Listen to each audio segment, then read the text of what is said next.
The Relative Strength Index, or RSI, is a common tool used by market participants to measure the speed and change of price movements. At its core, the RSI is a momentum indicator that oscillates between 0 and 100 to show if an asset is overbought or oversold. Traders watch these two levels closely. If the indicator crosses above 70, some believe the price has risen too quickly. The math compares the magnitude of recent gains against recent losses to determine if price strength is peaking or bottoming out.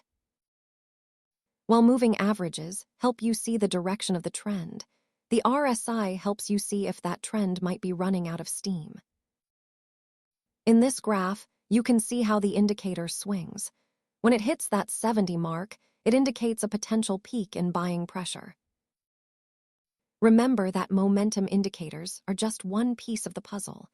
They are best used alongside other analysis methods rather than in isolation. Understanding technical indicators helps you interpret market activity with more clarity. See you in the next video.